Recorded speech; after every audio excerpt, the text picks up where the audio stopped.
Air marshal Rajesh Kumar ji, अभी तक हम ये देख रहे थे जो अभी प्रोफेसर अमिताभ बोल रहे हैं, क्या हमें कोई स्थिति दिख रही है कि कुछ अच्छा होने वाला है? क्योंकि बेंजामिन नेतन्याहू के सामने चुनौती तो यही है कि वो युद्ध रोकते हैं तो भी उनके लिए परेशानी है, युद्ध के साथ आगे बढ़ते हैं तो भी परेशानी है। ऐसे में कोई बीच का विकल्प जिस पर आगे चला जा सकता है और ये ग्लोबली जो वॉर की सिचुएशन बनी हुई है इसको कंट्रोल किया जा सकता है?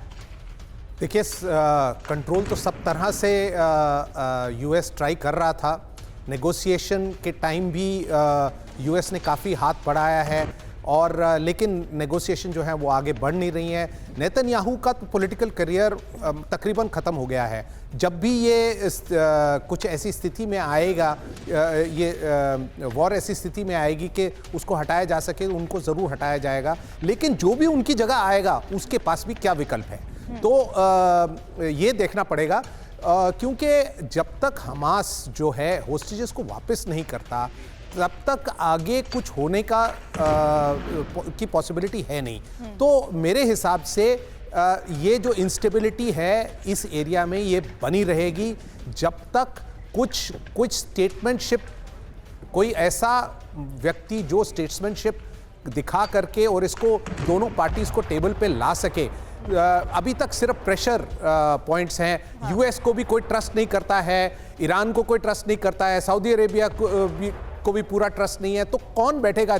चीन के इसमें जो हैं जो उन्होंने कुछ कोशिशें की हैं वो भी नाकाम रही हैं। जो ट्रस्ट डेफिसिट है इसको ट्रस्ट वर्दी कैसे बनाया जाए? वो कौन सा मुल्क होगा, वो कौन सा नेता होगा जिसकी तलाश अभी भी इस मुहाने पर, जब वर्ल्ड वॉर 3 के हालात बने हुए हैं, सब लगे हुए हैं। इधर एक और बड़ी खबर आ रही है, उत्तरी इजराइल में विध्वंसक रॉकेट अटैक हुआ है। दक्षिण लेबनान से हमास कर रहा है हमला और लगातार अनगाइडेड रॉकेट बरसा रहा है हमास। और ये देखिए तस्वीरें, लेबनान से लगे आईडीएफ ठिकानों को किया गया है टारगेट। अल कस्साम ब्रिगेड ने ये वीडियो जारी किया है उत्तरी इजराइल में विध्वंसक रॉकेट अटैक का। देखिए ऐसा है, इस वक्त युद्ध में इजराइल एज लिए हुआ है क्योंकि वो जो इलाका राफा का जिसकी तस्वीरें आ रही हैं वो वाकई में दिल दहलाने वाली है। लेकिन ऐसे में हमास भी कम नहीं है, हमास भी पलटवार कर रहा है। उत्तरी इजराइल में विध्वंसक रॉकेट अटैक हुए हैं, दक्षिण लेबनान से हमास कर रहा है हमला और लगातार अनगाइडेड रॉकेट बरसा रहा है। एक और बड़ी खबर आ रही है,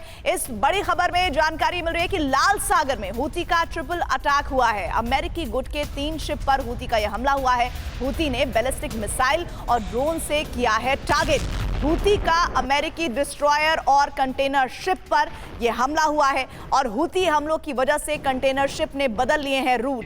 ये तस्वीर आपको हम दिखा रहे हैं लाल सागर की, जहां पर हूती ने 3 तरफा अटैक किया है। पिनाक रंजन चक्रवर्ती, एम्बेसडर साहब ये बताइए, इस वक्त ये जो हूती ने ट्रिपल अटैक किया है, सर अब क्या लग रहा है कि वर्ल्ड वॉर 3 के जो ट्रिगर पॉइंट्स हैं, क्या इस वक्त दुनिया वहां पहुंच चुकी है? मैं ऐसा तो नहीं कहूंगा कि वर्ल्ड वॉर 3 के हम 2 कदम पीछे हैं अभी, पर ये जो अटैक्स हो रहे हैं इसका नतीजा तो काफी भयंकर है। क्योंकि हूती अटैक्स जो है लाल सागर में, ये इंटरनेशनल ट्रेड और ग्लोबल कम्युनिकेशन पे बहुत बड़ा असर डालता है। इससे एक्सपोर्ट्स, इंपोर्ट्स, शिपिंग रूट्स और इसकी जो कॉस्ट वगैरह है बहुत बढ़ी चली जा रही है। तो इसका एक अब सवाल ये है कि हूती कहाँ से इतने रॉकेट और बैलिस्टिक मिसाइल ला रहे हैं। इस पर तो कोई शक नहीं है कि उनको ईरान से मिल रहा है, ईरान को पार्ट्स वगैरह चाइना और रशिया से मिल रहा है। तो ये एक मतलब सिर्फ इजराइल और हमास का युद्ध नहीं है, ये इनडायरेक्टली बहुत लोग इसमें इन्वॉल्व हो रहे हैं। और यूएस एक ही पार्टी है जो इस पे कुछ इजराइल पे प्रेशर डाल सके।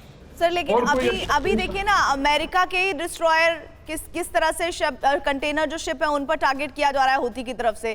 तो ऐसे में जो ट्रस्ट डेफिसिट की बात अभी सर कर रहे थे, तो वो तो वैसी स्थिति बरकरार है। अमेरिका भी अब उस स्थिति में कैसे आ पाएगा, क्योंकि उस पर भी तो कोई भरोसा नहीं करना चाहता है।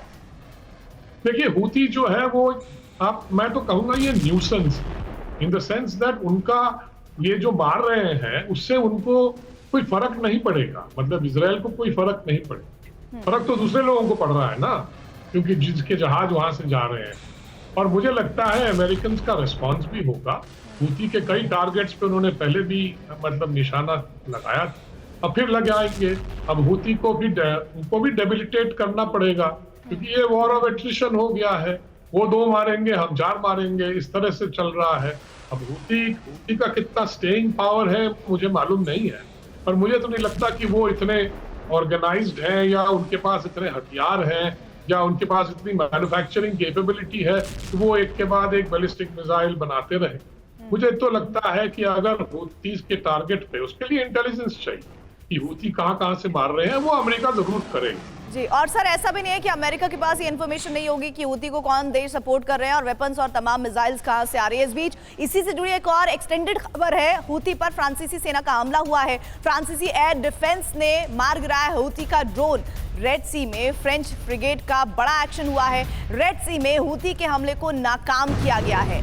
रेड सी में अभी जिस तरह से अभी हम आपको बता रहे थे कि हूती ने अमेरिका के किस तरह से हथियारों को नुकसान पहुंचाया है, वहीं अब दूसरी खबर जो हम इसके बड़े हुए रूप में देख रहे हैं, जो एक खबर आगे है, वो हूती पर फ्रांसीसी सेना का अटैक हुआ है। लेफ्टिनेंट जनरल वीके चतुर्वेदी साहब, ये इस वक्त जो स्थितियां बनी हुई है हूती को लेकर, जो डिस्कशन पॉइंट हम कर रहे हैं, सबसे बड़ी बात तो ये है कि इस वक्त हाल ये है कि चाहे हूती की बात हो, हमास की बात हो या फिर किसी भी मुल्क की आईडीएफ जैसी एजेंसीज की बात हो, स्थिति ये है कि सब जगह विध्वंस और तबाही है। ऐसे में हूती को संभालना कितनी बड़ी चुनौती होगा?